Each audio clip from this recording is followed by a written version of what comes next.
your pony knowledge by. Oh, better. I got a place where winning ain't tough to do. You wanna be cool, stable too. Your horse racing fantasy come true. But no, stable duel. Download the Stable Duel app and play today. Big weekend coming up. It is the Preakness, the second jewel of racing's Triple Crown, and Pimlico is a stable dual racetrack. So that means we have some big money games to play this weekend. This is a very special edition of This Weekend in Stable Duel. We're actually recording this one and we're going live a little early. Normally you catch us on Friday mornings at 10 o'clock a.m. Eastern time, but because of the big weekend at Pimlico, Maddie, we know that there are huge games on Friday, huge games on Saturday, Black-Eyed Susan Day Friday, Preakness Day Saturday. I know you're going to be heading out there. So it just made sense for the schedules and for us to put this out a little bit earlier. That way people have more time to listen, to watch, and to put their stable duel lineups in and start building, because both of those games are loaded up and ready. You can already start playing your Friday and Saturday games. Yeah, absolutely. And tomorrow, if we had done it tomorrow at 10, the first post for the Black-Eyed Susan is 11:30. So, we would have still been talking about some maiden claimer down at Gulfstream Park probably by the time, the post. The card started. You're right.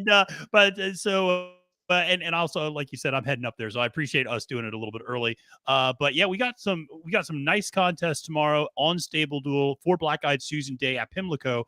We got a $50 bankroll builder, which is a double up contest. So if you have a pretty good feeling, listen, $50, top 40% of entries automatically get to 100. You got to love that, because that gets you the money for the next day.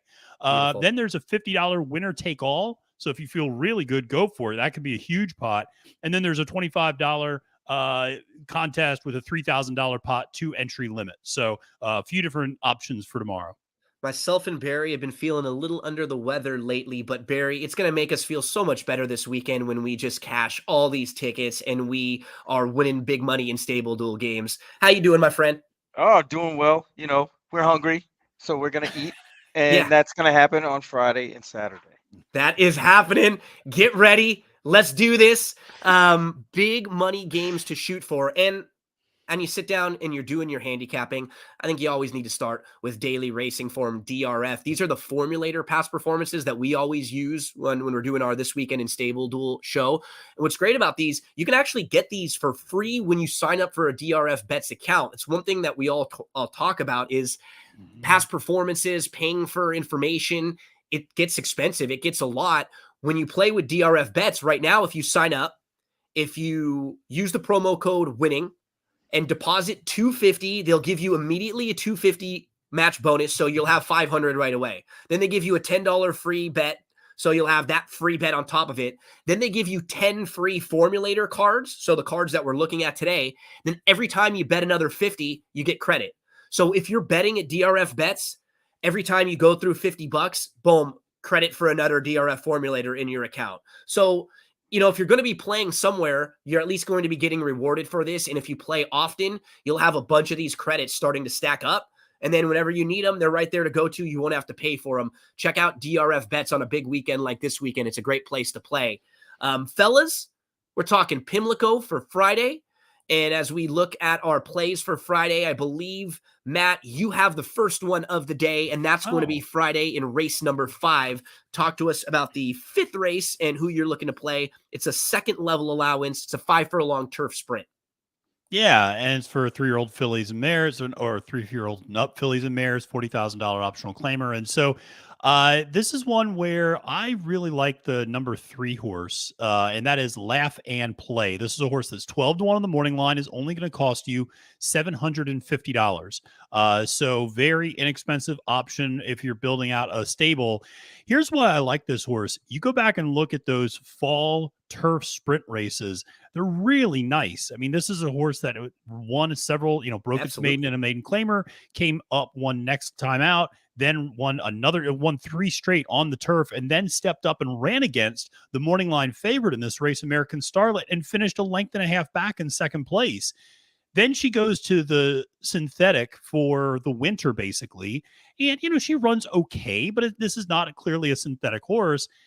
Last time out, she runs at Keeneland on April 7th. Doesn't run that great. But here's the interesting thing. If you go and look at the works, Maker put her through a workout 3 days before that race. That is very unusual. And it's something that I went through and looked. Maker has not done that on any other horse that was on this Pimlico card. And she's never had that happen before to her either. And so part of me thinks they just wanted to get a race in before they kind of pointed her towards some next races on the turf calendar. I think she's really live in this spot. And, you have Iradabord, obviously, Maker's top choice.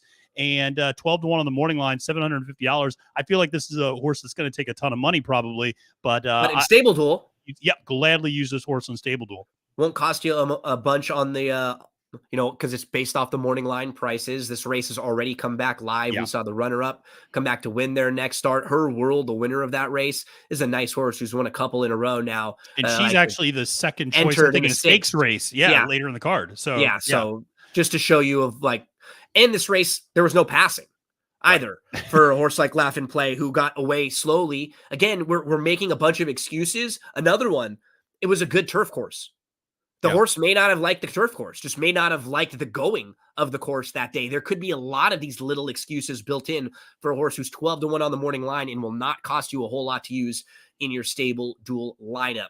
Friday, race number 5 at Pimlico for Maddie as Barry moves to race number 7.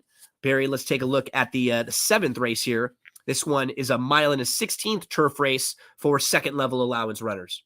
Yes, sir. And I'm going to go to number 7, Cannon's Roar. And this is a Stable Duel play only because this horse likes to finish second a lot. You'll see that in his past performances. He's finished second 14 times out of 44 lifetime starts.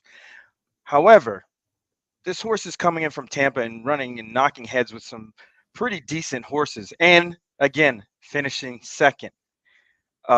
Back in January, he finished second to a pretty decent field. Drama Course won that race. He came back and did some good things. His last race at Laurel was pretty decent and sets him up nicely for tomorrow. He's got some back class. He was running, 100K claimers. He should be right there. I mean, there's enough speed for him to run at. The favorite should probably be launching from way back. So I think he's going to be right in the mix. And this is like a prime Stable Duel. You're right, because he's so consistent. And the reason why he's just going to be a little bit better value is because he doesn't win all that often. That's Correct. really what it comes down to. But if you're just looking at him and playing him off of his speed figures, his numbers, his overall form, his rate, it's all right there with the top. He fits. Like the best of the group. You could even say that race on November 7th that the rider was on him then too, the one he's getting tomorrow. He may have moved a little too early.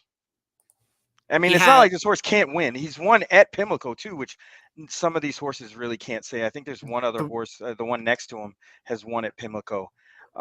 So it's not like he can't win this race. Absolutely. But and he's definitely right where he should be. Yeah, he doesn't mind settling for some of those minor awards, but he has some legitimate excuses too. This race back here, the 1.125 race, he had legitimate trouble that day.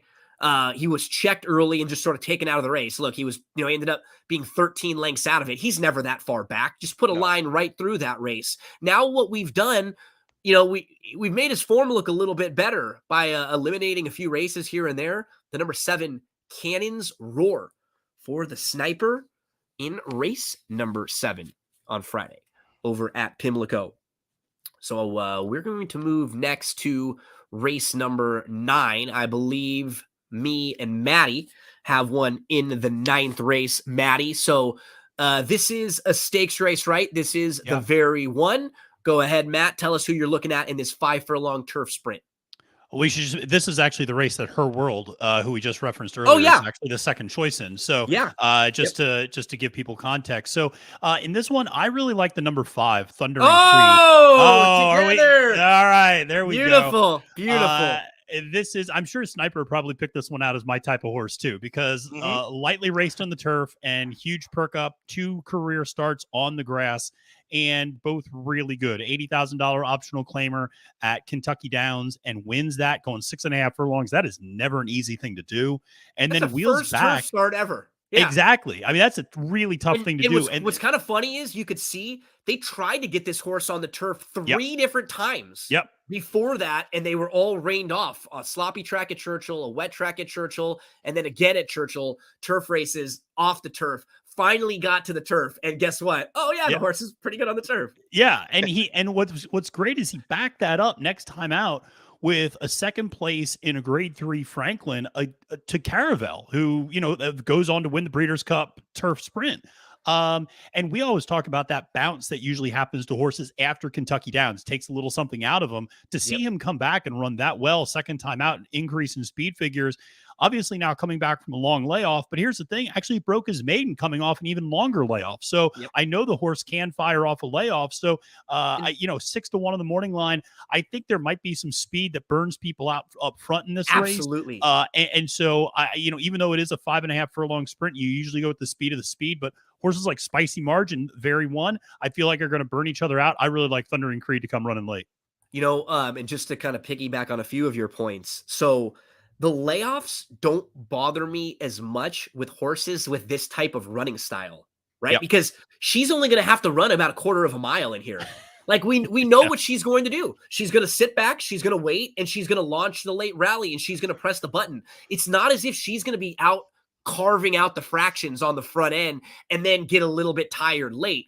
If they just time it perfectly with her, she will come running late because there is a lot of speed in here to look at, Maddie. And especially when you look towards the outside, this is a point that Barry makes often. When you see speed horses drawn to the outside, it's even more likely that those horses have to go. Spicy Marg, Her World, who we just talked about, they have to go. Get the Candy, they have to go. So all 3 of those horses, they're really pushing the pace and making sure it's fast. Then you look down inside and you've got the 1 Whiskey and Rye who has to go from the rail. This horse is coming out of a 4.5 furlong Charlestown race, 2 starts back, like really quick horses. It feels like they're going to be going fast in here. I think it sets up beautifully for Thundering Creed. Just eliminate that last race.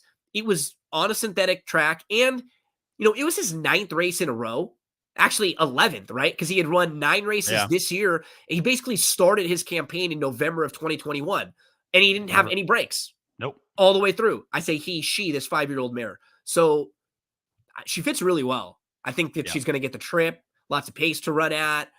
Fresh doesn't bother us.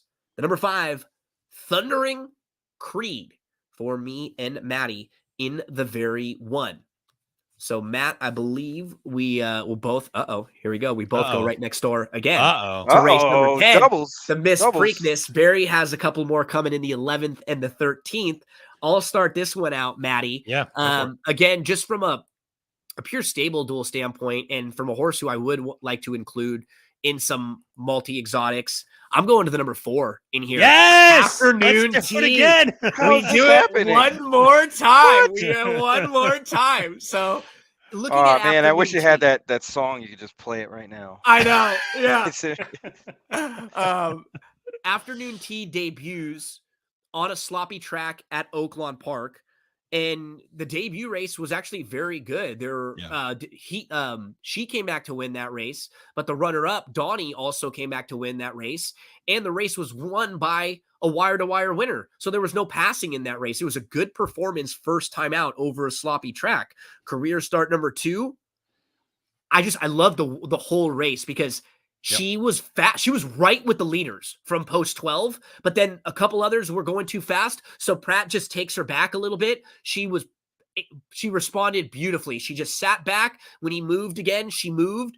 Then she looked a little bit when she loomed up. She kind of waited when she hit the front, but she dug in again late. I think she'll get a really nice trip in here, Maddie. I just sort of like the way she's progressed. And if she can take one more step forward in here, I think it'll be a really nice spot for her. Obviously, Key of Life is the horse to beat, and that's where Pratt goes. He was aboard her in the Grade 2 Beaumont. So I'm not worried about Pratt not being on her instead of the even Right. money favorite. And she Yeah. gets Irad Ortiz Jr. to jump aboard.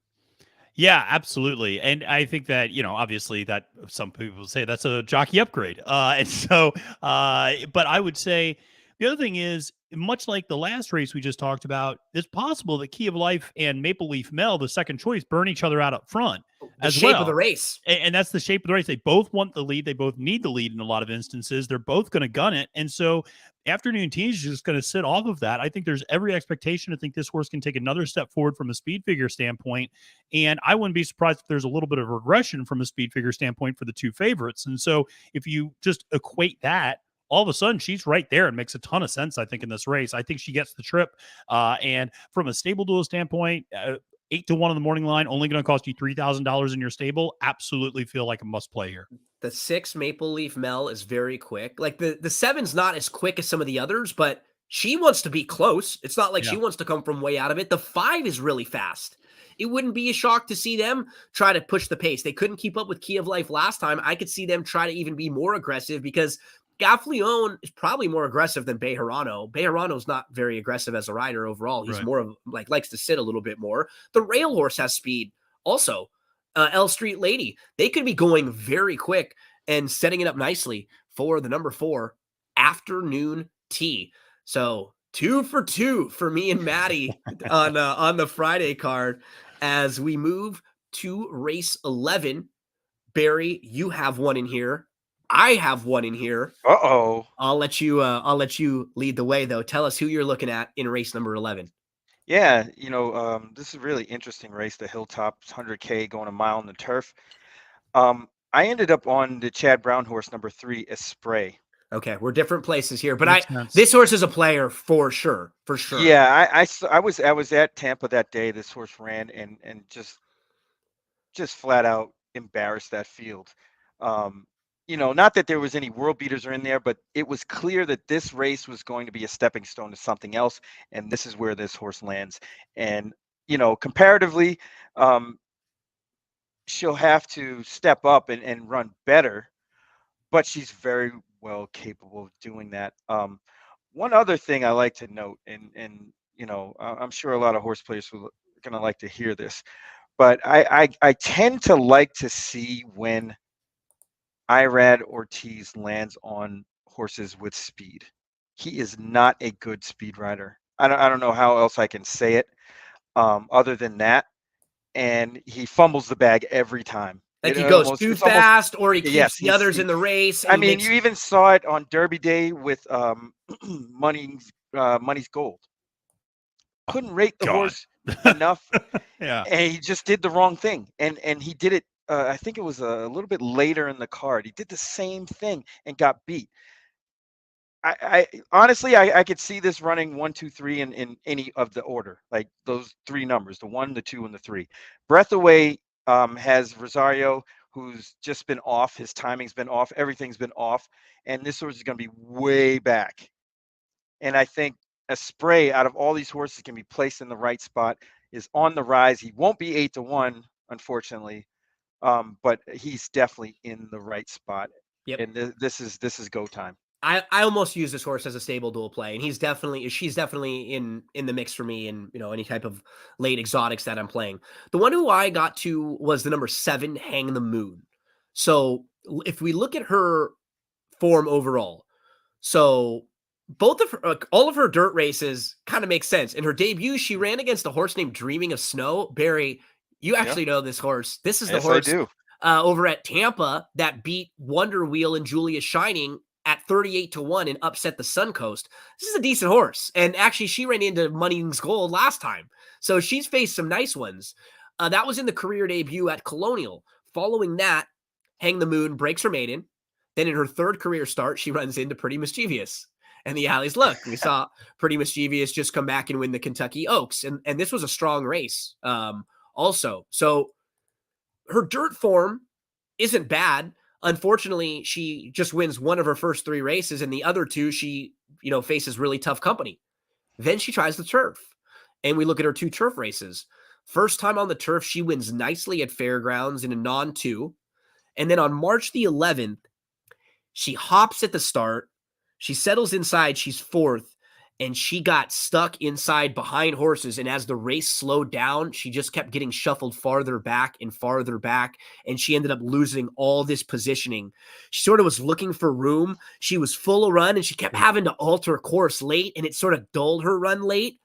I think she fits kind of pretty well in this group, honestly. If you're just sort of looking at speed figures, she fits on talent. I think she's got ability. And that turf course at Fairgrounds this year was a little funky. Like Crappy. It was you don't awful. know some of the times and how they stack up. And I think there's something here with her. I love the fact that Tyler Gaffleone jumps aboard. And Michael Stidham is one of those barns that I love playing his turf horses. Like, they're always ready. They're always well spotted. He doesn't get played and hammered all that much like some of the bigger barns might. And he can beat some of the big barns with good horses. I like this Yeah. one in here. I know I'm going to catch a little flack for not picking CJ's horse, but Yeah.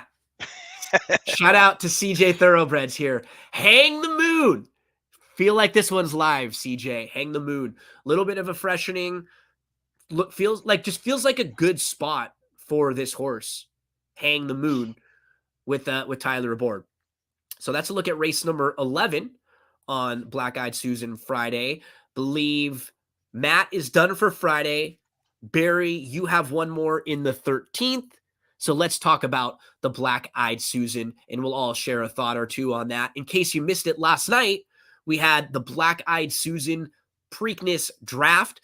It's the second year we've been doing this now. Matt set it up. It was a really great idea, Matt. And I think anyone that's watched the drafts that you've done the last couple of years, they enjoy them. There's a lot of fun because everybody sort of gets everybody gets it. Everybody gets the whole idea of we're just drafting the field and we get to really pick fun at each other and have a good time, right? Yeah, and it makes it a little bit different from, even though we use Stable Duel scoring, it obviously makes it different from Stable Duel in that in Stable Duel, Barry and I can use the same horse if we like the same horse. That's not a big deal. But in the draft, like, everybody's got to kind of stake their claim.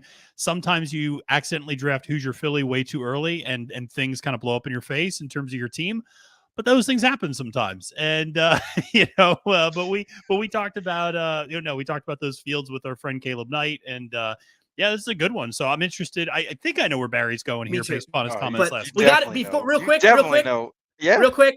We have to, we can't just skip right over without pulling him up and saying hello to one of our early friends. We just got to give him a wave. Law Professor. One of our first early buddies that we all picked together a couple times. And I think it was back here in the Mathis Mile. I think they were back to back. It was Del Mar. Yep. And then he came back again right after, and we had him both of these times because he was good prices. I think he was about 8-1 here. Yep. Then he was like 6-1 here, and he got bet down. He went off at 4. And we've just been a big fan of this horse all along. So I will be taking pictures and sending to you guys. Please do. Yeah. This is one of our group horses that we all we all root for. We all love. So when he retires, it's going to be the Stable Duel. We'll have the pictures sponsored by Law Professor Babies. Yeah, I was gonna say we'll have the Law Professor exactly. So let's get into the Black Eyed Susan though, Barry, and talk to us about this one. Yeah, if anybody watched the draft last night, they definitely know that I'm really high on the horse that I'm picking here. Sacred Wish, the one. I just think this is just the prime spot for this horse. There's really not, if you can get past Feza. Everybody else is in the same group, right? It's her and everybody else same tier, right? And Feza could be as advertised for sure, but Stable Duel wise, this horse fits to a T and could win. I mean, there's enough speed in here. There could be somebody like Towhead or maybe Ballpool that would wants to mix it up early. If Miracle was in here, I would say definitely. But there's some questions there on who's going to go. If nobody goes, Feza might have the run of it, but Sacred Wish would still be in an okay spot because this horse is fast enough to be right behind her. And I think this horse gets the run of the race. If she doesn't win, there's only one horse that can beat her. Sacred Wish is in a great spot.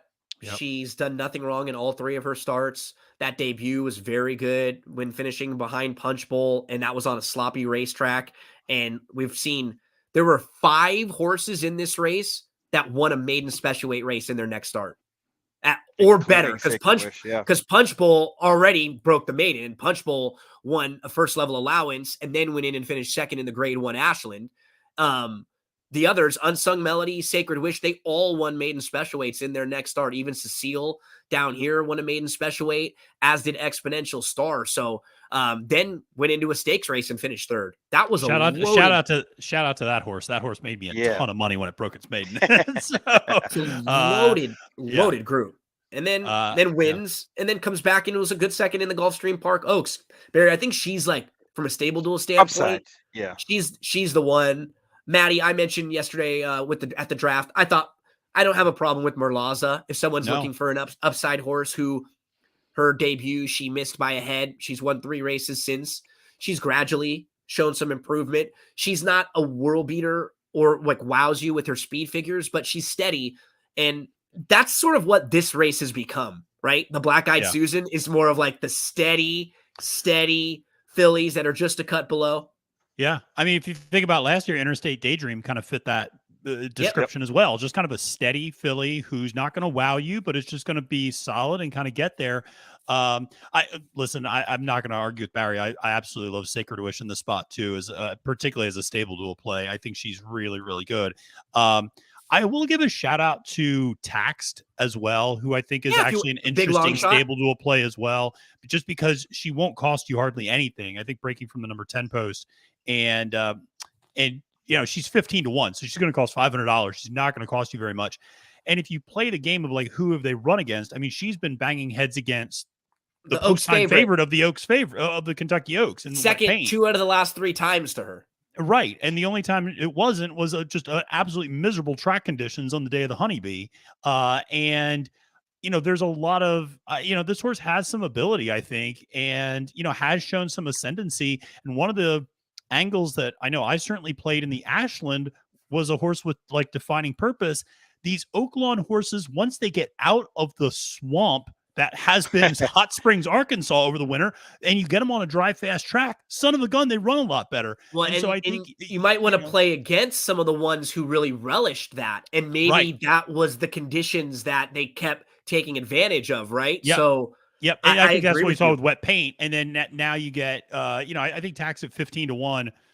I think she's going to run her race, and I think she's a candidate to hit the board for sure at a really big price. So that's my question with Tax. What is her race? I really couldn't make heads or tails of, is she going to go to the lead? Is she going to try to go heads up with Feza, or is she going to try to take back? That was really my only reason I kind of shied away from her. I think the jockey tells you everything. I think she's going to take back a little bit with Berriano, and with how much speed there is also to the inside of her. Because we talked about this last night. It's like last year's Derby. Everybody wants to sit second and third. Yeah. And so I think if Berriano's smart, he's just going to let them go and then kind of take back a little bit and kind of cross over. But, it's there's going to be a lot of horses that don't get the trip they want in this race. So it'll be interesting to see how it plays out. Yeah. There's a look at the Black Eyed Susan and the Pimlico card for Friday. Let's make the move on over to Saturday. Maddie, as I pull up the past performances for Saturday and I show everybody my favorite stable duel shirt, the old the size doesn't matter, but lengths do. This is the one that gets me some of the best looks when I'm walking around the town. Tell everybody again. There are like 3 different options on Saturday. There's a couple different, right? 3 different options on Saturday. There is a Preakness Sweetness $25 contest, 3 stable limit, and the pot is $4,000. Projected payout, just to let people know, the winner gets $850, and it pays out all the way down to the top 30. So $25 to pay in, top 30 at least double up. The winner gets $850. There is also a $5 if you're just, want to get started and you may not feel too confident. There's a $5 game as well, limit of 2 stables, $500 pot. And then there's the game that I know the 3 of us are going to be playing, which is the $100 game, $15,000 pot, 3 entry limit. The winning stable gets $3,375. They pay out to the top 25. Positions 15 through 25 double up and get $200. The top 4 all get $1,200 or more. That's a big money contest. So if you're feeling good about your handicapping for Preakness Day, you got to enter that one.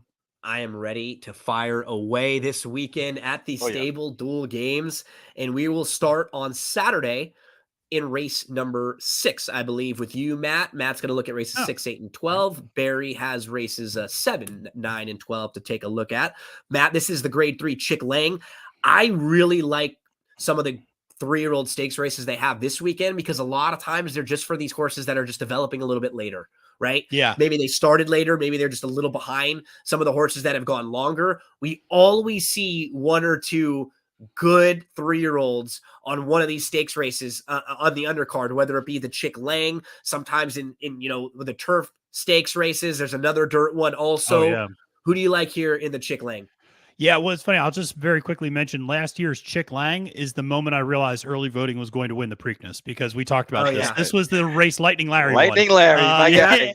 And I was getting on Ratatouille when that horse won, and I was like, yes! And everybody's looking at me like, what's wrong with this guy? And that's so when you funny. realize there's a speed bias. So, no, in this one, listen, Having a Meltdown is your morning line favorite for Bob Baffert, shipping in, last ran the Saudi Derby, and, is going to be the speed from the rail for sure. I really like the number 3 Frosted Departure in this spot. 8-1 on the morning line, only $3,000 on Stable Duel. And this is a horse that, if you squint, it makes sense because you just got to do a lot of drawing lines through a lot of different races. First of all, you just got to look at all of those routing races and just kind of draw a line straight through them because this horse is not routing, it's sprinting now. Yeah. And if you look at the sprint races, there's a lot of good efforts here. And this horse is, coming off a little bit of a layoff and ran what I thought was a really nice race in the Pat Day Mile last time out. He did. And finished 4th that day and recorded its best speed figure. Now you're coming back, shortening up a little bit.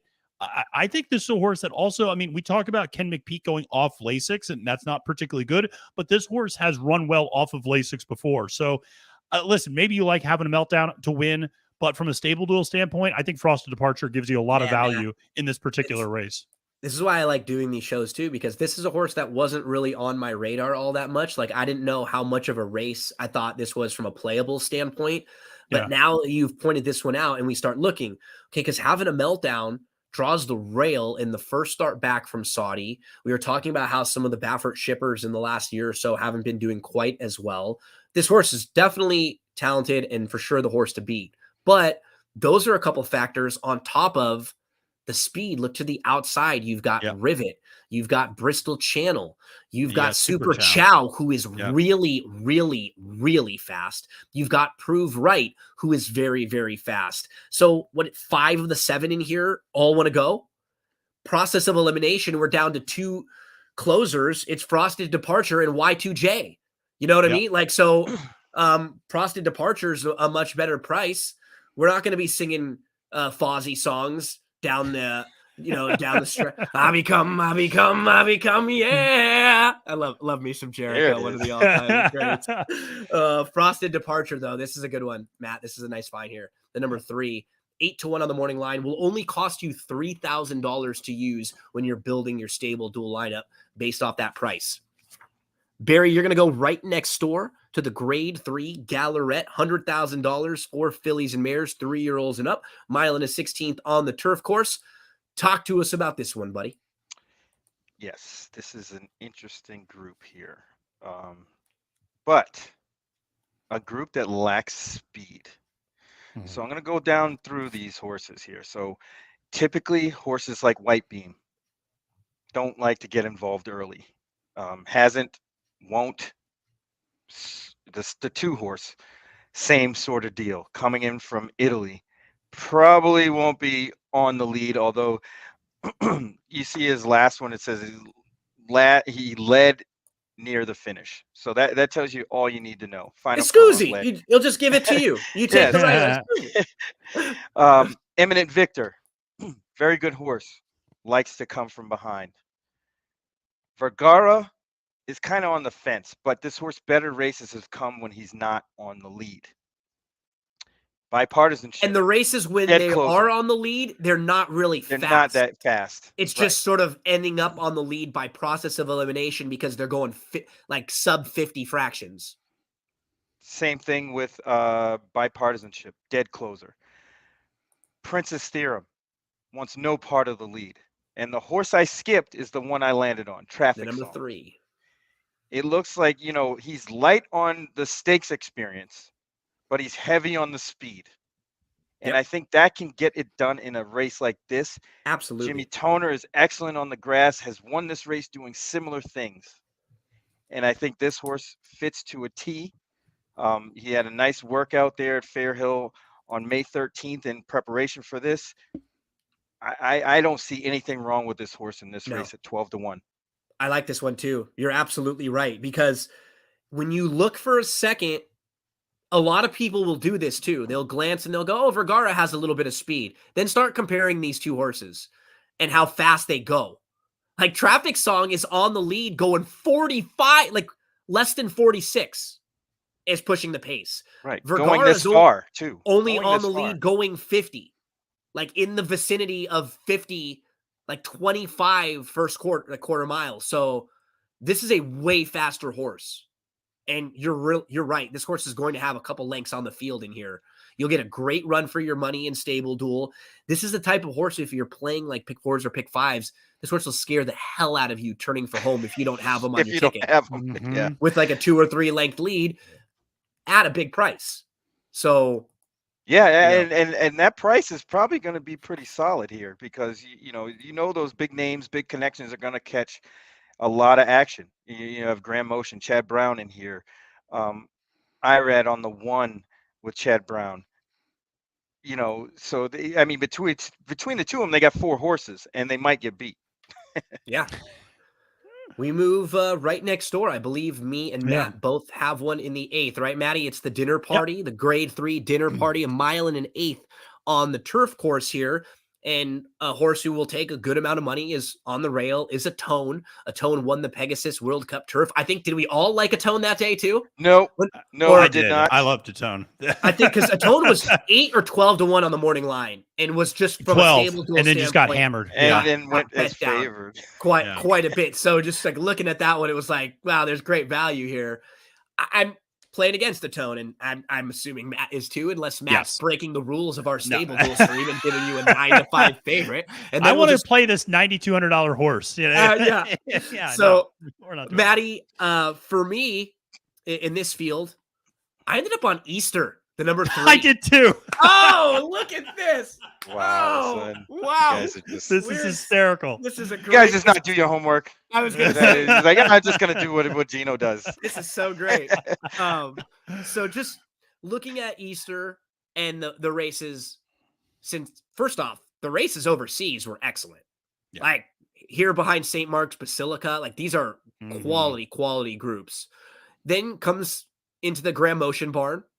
First start is on April the 15th at Aqueduct, and it wasn't a bad effort. Finished third that day in your first start since September of 2021, your first start in North America. Second start, May the 14th, gets caught behind the slowest fractions ever. They almost went 52. Yeah. Like this horse, and that's not a bad race. Gufo and Ibir are both in there. Then June the 30th finishes behind Baltus, and Baltus comes out of that race to win next time out. And following this race, Easter is sent to the bench from June of last year all the way to April of this year. Shows back up in April. First start as a 5-year-old, little bit of improvement. Speed figures are nice, kind of in line with where they were, but we know he can take another step forward here too, Matt. I think there's a little versatility with his running style. I think it's just a good spot for Easter. I do too, obviously. And I think we talked before we started recording, Javi's riding well right now. And the other thing to mention is, listen, Grand Motion's second back from a long layoff, winning at a 30% rate with a $3.47 ROI. How would you like it if if you gave me $2 and I gave you back $3.47? Can I take would that work? 2 seconds to think about it? Yeah. I'll take it. Yeah. Yes. No, Absolutely. So, like you said, I also like the European back class a ton with this horse. And this horse has versatility. Can sit close, can sit, if they're going slow, it can sit close. If they're going a little bit faster, it can sit further back and launch late. 10-1, only $1,000 in Stable Duel. I'll gladly be using this horse in this race. Even if I And it's important. Atone last year ran, I think, in this very same race Yep. at It was third. Pimlico and was the huge favorite that day and ran third. So, like, and that's why I'm not going to fall over myself betting Atone or using Atone at the windows or in stable duel in this particular race. And then there's Emmanuel, who's kind of an interesting, like, Yeah. flying the He ointment might a be little the bit on the far bounce back. outside. Yeah. Yeah. Because he 'Cause we- blew the brake last time. So And that race was loaded because up to the Yeah. mark was third, and he wasn't even close. Like he didn't sniff the same area code as the No, top he two. blew the And then- brake really, really badly. I don't know And if then you he pull came that back up. and- You can see it. It's Yeah. crazy. He Uh, just like last. Oh yeah, It's- right off the it- bat, he Yeah, completely misses right it. off the first. It's Yeah. ridiculous. Hold on, let's see. We can just show you there, and he had just zero chance after that. So Emmanuel was the number 4 in this race. That's what's so nice about these DRF formulator past performances. Barry calls for it. Boom. We can go Bang. right to it. Oop, there and he he's is just last. Out. And Emmanuel likes to be forwardly placed. Right. So he's dead last in this field and just had zero chance. Like if He you're even betting fights the races, jock trying to get up into the front. It was just not a Yeah. good trip. not good. Like pick 4s, pick 5s, multis. He's a player in here back. He fits. But Matt and I, we're seeing things the same way so far as we Crazy. keep rolling along through Saturday. Barry, I believe you are up next in the 9th race with Yes, your sir. play. So talk to us about this one. This is the skip it. Yeah, the skip it. I don't know. Yeah. Well, whatever. It's 6 furlongs on the dirt, 100K. I actually, Well, I skip have it. I might have said skip it because that was that thing, right? Hop it, skip it, Skip it, pop it, hop it. jump it. Remember that thing? I don't know. That might have Yes, just been stuck in I my do. head because I do remember skipping it. Yeah. Yeah, I remember that. Yeah, I actually have 2 horses in here. One I'm going to give out as a play, but I do want to mention the other. So in this race, obviously there's tons of speed here. Like literally every horse in here has speed, and I just think that it's going to be a mad dash for the front. I ended up on Chitara, number 8. Now, hear me out. If you look at this horse's past performances, she really doesn't run 6 furlongs. She did twice, once off the bench at the fairgrounds, and that's the one I want to talk about. She ran a hell of a race that day. That's the trip you want too, right? That's the trip you want here. And I think, the rider is very good at selling this horse down. Obviously, you could see at Hawthorne, she was just better than those horses. Yeah. Sloppy Then track, pushing You her could throw out. that out. And then she kind of went off form. So her form is kind of like a bell curve. You see the horse kind of went up and ran really well and then tailed off, and they finished it off with a horrible effort at Keeneland on the turf back last October. Yeah. Then comes off the bench, needed that race, didn't run very well at Laurel, then ships to Keeneland in a much stronger spot and beats most of the field. It was pretty tough. Yeah. And that She- sets this horse up right there for this one. I mean, it couldn't get any more plain as day to me on paper. And that the this last, horse like is you gonna said, give a she's great raced effort. 6 3 times. 2 of them, did exactly what you'd want her to do in this race. Like, look at the one at Colonial too, at the bottom, where she was 5th, Yep. kind of sitting about 3 lengths off. That's the exact trip that you would love here too. Same thing at Fairgrounds. And then the other time she went 6, it was on a muddy sealed track, and she got caught. She drew the rail, so she had to go. Right. She was forced. She couldn't even sit. And that was a good group too. That horse named Byroness was in there, who was Pretty good. good. Club at a car time is for, definitely good. Gary and DeVoe. She finished 3rd. So I like this. Yeah, She- 12 to 1. She's Why sitting not? in here. She's 3rd start of the form cycle. She could be set for a really big performance. Now, the other horse is the 1, Oksana. Similar vibe here, except this horse is coming from, basically Parks over here. Been, kind of been bouncing around. Yeah. But went to Parks, ran at Laurel. But this horse doesn't need the lead either. And it's probably going to be a little bit closer than Chitara. Gets the go-to rider who's won on this horse a few times, Paco. I mean, between the two of them, I'm obviously going to go with the longer priced horse. But in multi situations, especially starting the pick 5, I got to use both.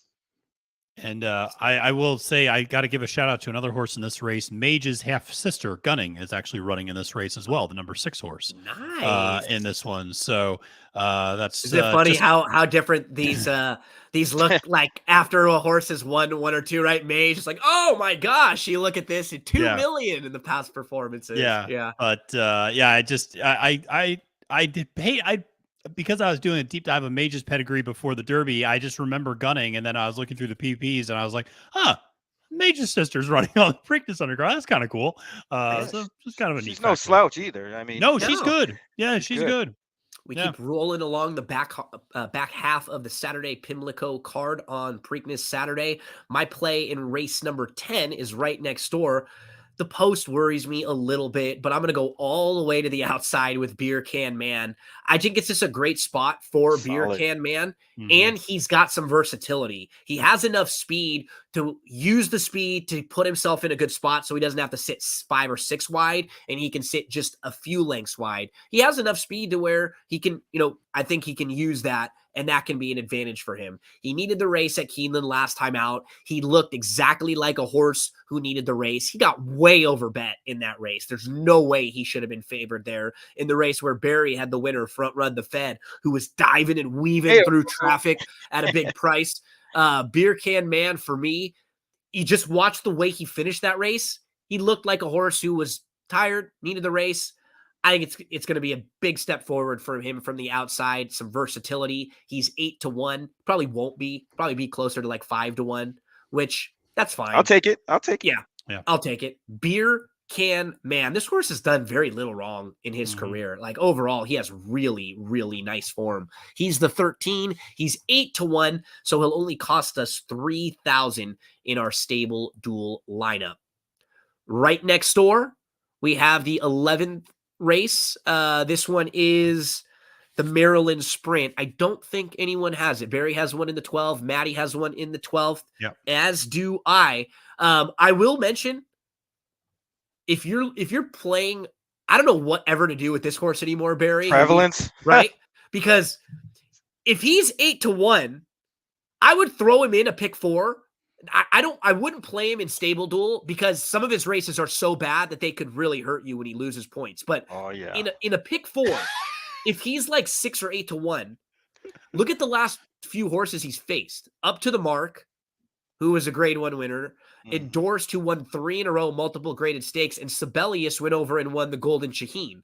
So it's not as if he's been facing slouches. And when he shows up with a race like he had in the Commonwealth or some of his better races, it's as good as any horse in this field. We just I'm gonna tell you never my know if we're gonna notes. get it. My notes on this race says chaos written all over it. Right? And 2 I have as fool's gold. Yeah. He's never getting know what to do. Irad. He's gonna get money. Yeah. Yeah, because Just for he's the not. fact that That's the Irad is problem, riding. right? For these connections, he won't not get bet. Right, and he's gonna get bet down, and he's gonna do what he normally does is absolutely nothing. Yeah, I would only play him at this price. Anything lower, I wouldn't, because this is the type of price that a horse like him always should be. Always. Exactly. He should always be 8-1. There should just be like 8-1 every time he runs. You know what I mean? Yep. Because that's how you just never know what you're going to get for him. And if he wins, you should get rewarded. But like you said, I didn't really get a strong feel for that race from a value-based standpoint. I could see both the 8 and the 10 being pretty live there. I thought Willie Boy might bounce back here. Been training lights out. Same thing with Hello Hot Rod. Local connects. Brittany Russell is just on fire.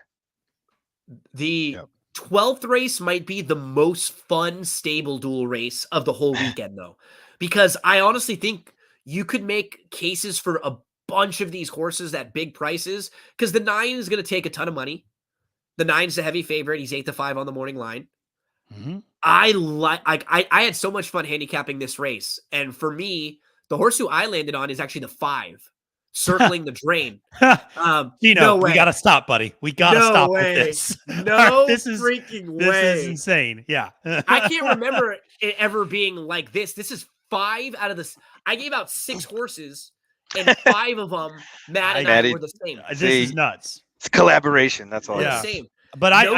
I have another play in this one that I'll see if Barry's on this Yeah, and one I too, can 'cause I'll there's even I two can that even I mention really another like. horse or two. But Yeah. again, Brittany Russell, fantastic connections. This is a horse who comes out of the Tessio, who actually was behind Perform and Coffee with Chris, 2 horses who are running in the Preakness. Now look at the way the race shapes up. The 1, quick. Fade the noise. I wouldn't be shocked if this horse shows more speed stretching out. A Western Yarn, who I kind of like a little too, Barry. That's coming where in, I'm at. right? Yep, that's the My one. only, That's the but other my one I was gonna only mention. worry Yep. is can he sit? That's my Well, only concern. Doesn't I need to think sit. he can. I don't and he- think this horse needs to sit. And maybe he just And goes. you know why? Because if you look at Fantastic again, it's got to be a real question mark on why this horse hasn't tried the turf since July last year. Oh, I don't like him. Yeah. But he's No. the only other speed. Well, I'm worried. I wouldn't be shocked if this 2 horse who's got some sprint races, even the 4, the sprinter on the dirt, I could see the maybe the 9. So that's the real key is what do they do with this horse with the blinker sitting? But you're right. It's going to come down to 1, 2, 3. I guess 4 horses could see possibilities of them, but I will use the 3 in my exotics because that's a strong race. And if we're playing the Mo Stash common rival game, this horse was right behind Mo Stash, as was the heavy favorite in this race. Correct. They both were right behind Mo Stash in their last race. One of them's 8-5, the other's 10-1. Exactly. That's where I was going with it. I mean, you just basically hit all my points. And I didn't want to make you feel left out since me and Matt I know, were on right? the Exactly. Yeah. so. But Danny Centeno will put a ride on this horse and get this one in a good spot. I don't really think this horse actually needs the lead, but I think this horse will end up on the lead. Nagarok probably won't want. It's kind of dicey with Nagarok because the outside post. I mean, you got to commit one way or the other. And I don't really think that this horse's game is to be up front. So I'm going to concede that they're going to try to take back and try to get a spot to tuck in to save as much ground as they can. It's a really interesting race. It's probably one of the most, like you said, one of the most exciting races on the card. Oh, you're muted, Gino. So, Maddie, we're hoping that they do go a little quicker early and that it will set up for a horse like Circling the Drain because she can close or he can close. And I think he may get a bit overlooked, but he's bred beautifully for the turf. That's the crazy part is if you look at the Dam's offspring, 5 of the 7 offspring have all won on the turf. And the only 2 who haven't is Circling the Drain, who hasn't tried the turf, and one of her other siblings who only tried it once and ran a really good 3rd place. Yeah. And so every other offspring has won on the turf, in some cases multiple times. Yep. I love the surface switch here. Barry mentioned how live Brittany's barn is right now, at the Pimlico meet. And, Toledo is one of her go-to jocks. And so 8-1 on the morning line. This was a Triple Crown nominated horse. And so there's class there. It's just a matter of, I think, getting this horse on the right surface. But gentlemen, I got a split. Yeah. And honestly, we're not going to talk. The Preakness isn't a stable duel type race. And anyone that wants to hear more about the Preakness, we have a full Preakness draft and a Black Eyed Susan draft that we did on Matt's show last night. In the Preakness, you have a couple horses that are going to be really short and the bigger long shots. I had a tough time. None of us had that as a race we wanted to dish out anyways. So, Maddie, we can all finish up right now we can wish you the best of luck this weekend. Thanks so much for hanging out with us. I know we're all busy and you're heading to Pimlico this weekend. So good luck to you. Barry, my man, good luck to you with all of your plays. I hope you crush it. Make sure to follow these gentlemen on Twitter. That's the best place to follow along, at Fail to Menace and at Urban Handicapper. You can always stay updated all of the content that they have going anytime they pop on to someone else's show, podcast videos, going in circles, big Mondays, trust the profit stuff, capping the card stuff. But this weekend, big weekend for Stable Duel. Get those entries in and play, race, win. Better. You want to spread your pony, not